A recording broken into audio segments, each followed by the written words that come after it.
कोई चक्कर नहीं, डीसी खड़ा है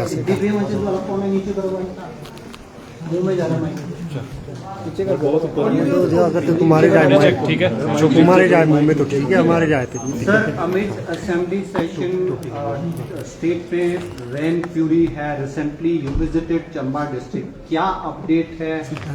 चीफ मिनिस्टर ने भी असेंबली में स्टेटमेंट दिया है। रेस्टोरेशन एंड रेस्क्यू ऑपरेशन किस तरह से चल? ऐसा है कि जो माननीय मुख्यमंत्री जी ने अंदर हाउस में कहा है, जो डेथ टोल है, जो डेथ हुई हैं, वो तो 16 के करीब जो है श्रद्धालु हैं, उनकी डेथ हुई हैं, जिसमें 4 आज है, 12 पहले की हैं, और जो आज ट्रेस हुई हैं 4, और कुल मिला के मतलब 24, 25, 26, 27 जब भारी बारिश हुई और चंबा जिला पर विशेष रूप से हिमाचल प्रदेश के सभी हिस्सों पर, उस दिन क्योंकि चंबा में मणिमहेश यात्रा भी हो रही थी, तो जो नुकसान सारे हिमाचल प्रदेश में हुआ, चंबा इसलिए फोकस में ज़्यादा आया क्योंकि मणिमहेश की यात्रा भी उसी दौरान होती है, और कृष्ण जन्माष्टमी का जो पर्व था वो तो हो चुका था, लेकिन राधा अष्टमी लास्ट है। तो लगभग तब भरमौर के अंदर लगभग 15,000 श्रद्धालु जो थे वहाँ पर जो थे वो भरमौर में जो इकट्ठे हो चुके थे, जिसमें कुछ ट्रैक में थे।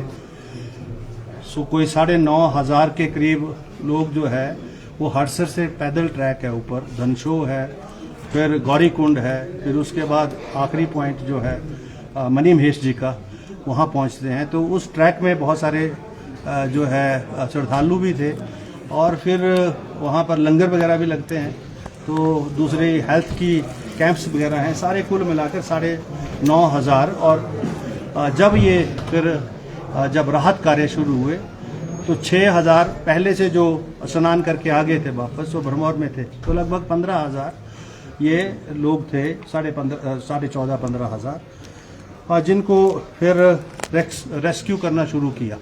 तो 29, 30 और 31 को कुल मिलाकर 12,500 लोगों को जो है सरकारी बसों के माध्यम से, प्राइवेट बसेस के माध्यम से, छोटी गाड़ियों की बसेस के माध्यम से, प्रशासन के द्वारा, सरकार के द्वारा जो है वहाँ से एवैक्यूएट किया गया। मैं भी जब मौके पर था तो दर्जनों बसें जो थी, सैकड़ों बसें वहाँ से मैंने भी जाते रास्ते में देखी।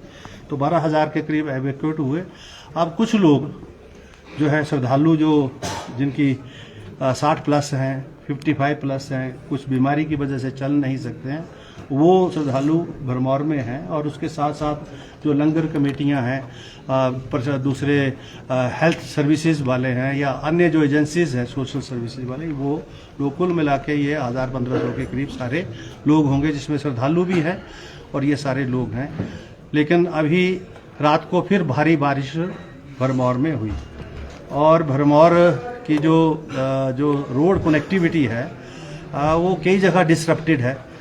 लगभग 13-14 किलोमीटर पैदल चलना पड़ रहा है, 3, 4, 5, 6 जगह वो डिसरप्टेड है। तो उम्मीद ये है, मतलब जो मेरी बात हुई है वहाँ प्रशासन के अधिकारियों के साथ, लगभग जो है बड़े मशीनरी डिप्लॉयड है, एडिशनल जो हमारे एससीज हैं, एक्शंस हैं, एसडीओज हैं, अन्य स्थानों से वहाँ पर डिप्लॉय किए गए हैं, ताकि जल्दी से रेस्टोरेशन का काम हो। मशीनरी भी अतिरिक्त डिप्लॉय की है।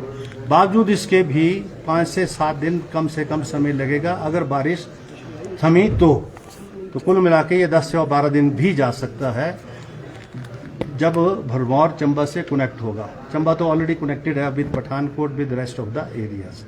तो ये स्थिति है, और लगभग मिलाकर जो है ये 1,100 करोड़ का नुकसान चंबा जिला में सरकारी और गैर सरकारी संपत्ति को हुआ है। लगभग जो है 100 से ज़्यादा मकान जो है वो क्षतिग्रस्त हो चुके हैं, और लगभग इससे डबल जो है वो रहने के काबिल नहीं रहे हैं, और लगभग 500-400 के करीब जो गौशालाएं हैं विभिन्न हिस्सों में जो है not only Bharmar and Holi but in the rest of the district Chamba also, Tisa also, Soluni also, Bhatiyat also, Chwadi also, तो डलहौजी also, तो वो जो है लोगों का नुकसान हुआ है। तो कुल मिलाकर लगभग 1100 करोड़ रुपए का नुकसान जो है इस भारी बरसात और आपदा की वजह से चंबा जिला में हुआ है। और प्रशासन अपनी सतर्कता से काम तो कर रहा है। मैं भी गया मौके पर, मैंने देखा है अभी बहुत सारी जो लिंक रोड्स हैं हमारे, जो सब तहसील हेडक्वार्टर को जोड़ने वाली जो सड़कें हैं वो अभी अवरुद्ध हैं।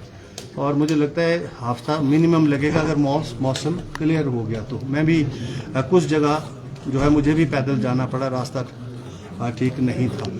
तो ये सारी जो टोटल जो राहत कार्य हैं उसमें समय तो लग सकता है, क्योंकि अगर बरसात रुक गई तब तो अच्छा है, अगर नहीं रुकेगी तो कुछ समय और लग सकता है, लेकिन सतर्कता के साथ काम हो रहा है। सर, एक सिचुएशन जिसके बारे में आपने जानकारी दी, दूसरी सिचुएशन ऐसी है कि हिमाचल प्रदेश में इसी आपदा के चलते बहुत सारे लोग लैंडलेस हो चुके हैं। तो अब इन लोगों को किस तरीके से रिहैबिलिटेट करेंगे, क्योंकि एफसीए जो है कहीं ना कहीं बहुत बड़ी परेशानी है। आपने बहुत अच्छा प्रश्न किया है। मेरा संयोगवश मैं जब बनीखेत में था और शाम को जब मैं अपना दौरा टर्मिनेट कर रहा लगभग 8 बजे के करीब, तो वहाँ पर मेरी एमपी साहब से भी मुलाकात हुई, डॉक्टर भारद्वाज जी से, राजीव भारद्वाज जी से, जो वो और डीएस ठाकुर साथ थे जो रेस्ट हाउस आए। उनको पता लगा कि मैं रेस्ट हाउस हूँ, तो मैंने विशेष रूप से इसका जिक्र किया कि हिमाचल, हमने तो यहाँ पर जो है नेशनल डिजास्टर की बात कह दी और दोनों दलों के सहयोग से प्रस्ताव भी पास हो गया, जिसको आदरणीय शांता कुमार जी भी कह रहे कि राष्ट्रीय आपदा घोषित करके जो है इसको जो है उस तरीके से देखा जाए, उस तरीके से राहत कार्य जो है सारे जिले और प्रदेश में किए जाएं। और हमने उनसे कहा है, क्योंकि अब तो पार्लियामेंट का सेशन तो ओवर हो गया, कि जब तक forest conservation act, Indian forest act या अन्य कोई प्रावधान, क्योंकि फॉरेस्ट राइट एक्ट के तहत तो नहीं कर सकेंगे, जब तक इस कानून में नहीं होता तब तक, क्योंकि मैं जहां गया था वहाँ वही समस्या है कि जमीन बैठ गई है। अब लोग चाह रहे हैं कि हम जाएं तो जाएं कहाँ और उनको बसाएं तो बसाएं कहाँ। तो मैंने कहा जिनके पास जमीन है, पुश्तैनी है, ठीक है, पक्की है, तो वो तो वहाँ जाएं। लेकिन बहुत सारे ऐसे परिवार हैं जो ये उम्मीद कर रहे हैं कि जो है उनको बसाने के लिए 2 बिस्वे 3 बिस्वे भूमि उपलब्ध करवाई जाए।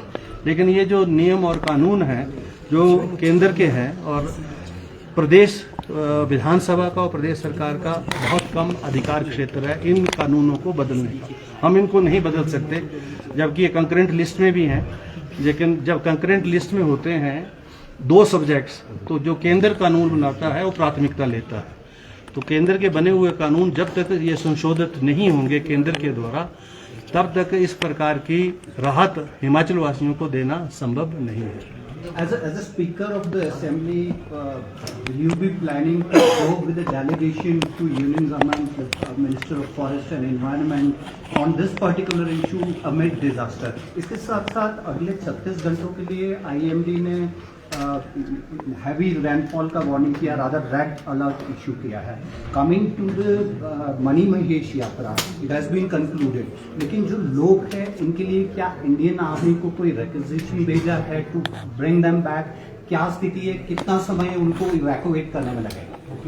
नहीं, वो तो जो भरमौर में बचे हुए हैं, अब अगर मौसम साफ हुआ तो हेलीकॉप्टर सेवा के माध्यम से, जैसा मुख्यमंत्री जी ने अंदर कहा कि हेलीकॉप्टर की सेवाएं उन श्रद्धालुओं को उपलब्ध प्रदेश सरकार करवाएगी, और इसकी बात जो एयरफोर्स के साथ हो सकी है उन्होंने अंदर कह दिया है। The other part which you have referred, that is a very nice suggestion for action and certainly I will look into this. Thank you very much. अब आप एक असेंबली के बारे में जो आज भी क्वेश्चन आ रहे हैं, अरे आज इतना ही काफी है, नहीं तो फिर बहुत थैंक यू वेरी मच।